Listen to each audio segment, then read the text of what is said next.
भारत को आज के आधुनिक भारत से जोड़ने की एक पहल है। महाभारत के युद्ध में कौरवों की और 11 अक्षौहिणी सेना और पांडवों की ओर से 7 अक्षौहिणी सेना ने भाग लिया था। यानी इस युद्ध में सभी महारथियों की सेनाओं को मिलाकर करीब 50 लाख से ज्यादा लोगों ने भाग लिया था। लेकिन ये अब सवाल उठता है कि इतनी विशालकाय सेना के लिए युद्ध के दौरान भोजन कौन बनाता था और कैसे ये सब प्रबंध करता रहा होगा। सबसे बड़ा सवाल यह है कि जब हर दिन हजारों लोग मारे जाते थे तो शाम का खाना किस हिसाब किताब से कैसे बनता रहा होगा। सोच कर देखिए कितना मुश्किल प्रिपोजिशन है ये। दर्शकों, आइए जानते हैं आज के इस वीडियो में वो गूढ़ रहस्य कि कैसे पोषण मिलता था महाभारत के सैनिकों को। महाभारत को सही मायने में हम विश्व का प्रथम विश्व युद्ध भी कह सकते हैं, क्योंकि उस समय शायद ही कोई ऐसा राज्य था जिसने इस युद्ध में भाग न लिया। उस काल में आर्यव्रत के समस्त राजा या तो कौरव या पांडवों के पक्ष में खड़े दिख रहे थे। हम सभी जानते हैं कि बलराम और रुक्मणी ये 2 ही व्यक्ति थे जिन्होंने इस युद्ध में भाग नहीं लिया था। किंतु एक और राज्य ऐसा था जो युद्ध क्षेत्र में होते हुए भी युद्ध से अलग था, और वो था दक्षिण का उडुपी। महाभारत में वर्णित कथा के अनुसार जब उडुपी के राजा अपनी सेना सहित कुरुक्षेत्र पहुंचे तो कौरवों और पांडवों दोनों ने उन्हें अपने पक्ष में लेने का प्रयत्न करा।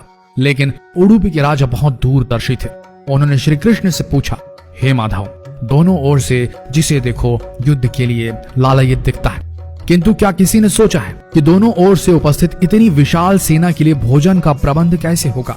इस पर श्री कृष्ण ने कहा, महाराज, आपने बिल्कुल सही सोचा है। आपके इस बात से मुझे प्रतीत होता है कि आपके पास इसकी कोई योजना है। अगर ऐसा है तो कृपया बताएं।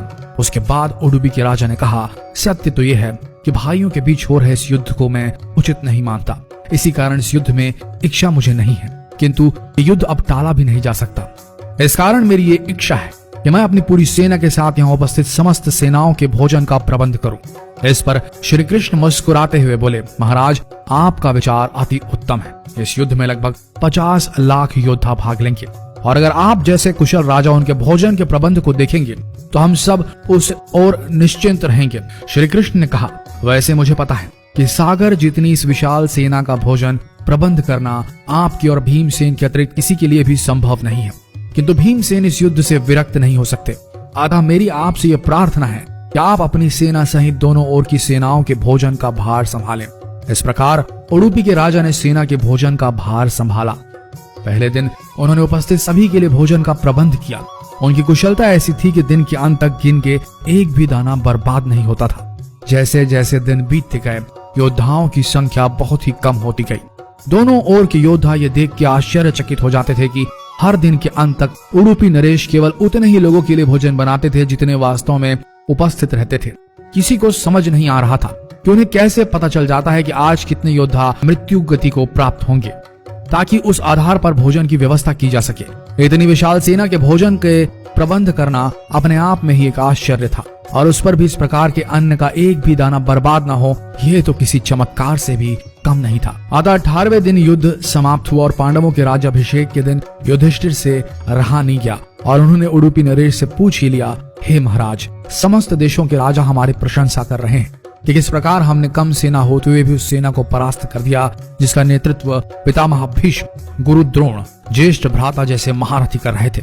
किंतु मुझे लगता है कि हम सबसे अधिकांश प्रशंसा के पात्र आप हैं, जिन्होंने न केवल इतनी विशाल सेना के लिए भोजन का प्रबंध किया, अपितु ऐसा प्रबंध किया कि एक दाना भी अन्न का व्यर्थ न हो पाया। मैं आपसे इस कुशलता का रहस्य जानना चाहता हूँ। इस पर उडुपी नरेश ने मुस्कुराते हुए कहा, सम्राट, आपने जो इस युद्ध में विजय पाई है उसका श्रेय किसे देंगे। इस पर युधिष्ठिर ने कहा, श्री कृष्ण के अतिरिक्त इसका श्रेय किसी और को जा नहीं सकता। अगर वे ना होते तो कौरव सेना को परास्त करना असंभव था। तब उडुपी नरेश ने कहा, हे महाराज, आप जिसे मेरा चमत्कार कह रहे हैं वो श्री कृष्ण का ही प्रताप है। ऐसा सुनकर वहां उपस्थित सभी लोग आश्चर्यचकित हो गए। तब उडुपी नरेश ने इस रहस्य से पर्दा उठाया और कहा, हे महाराज, श्री कृष्ण प्रतिदिन रात्रि को मूंगफली खाते थे। प्रतिदिन शिविर में गिन के मूंगफली रखी जाती थी और उनके खाने के पश्चात गिनकर देखी जाती थी उन्होंने कितनी मूंगफली खाई है। वे जितनी मूंगफली खाते थे उसके ठीक 1000 गुना सैनिक अगले दिन युद्ध में मारे जाते थे। अर्थात वे अगर 50 मूंगफली खाते थे तो समझ आता था कि अगले दिन 50,000 योद्धा युद्ध में मारे जाएंगे। इसी अनुपात में अगले दिन भोजन कम बनाया जाता था। यही कारण था कि कभी भी भोजन व्यर्थ नहीं हुआ। श्री कृष्ण के इस चमत्कार को सुनकर सभी उनके आगे नतमस्तक हो गए। यह कथा महाभारत के सबसे दुर्लभ कथाओं में से एक है।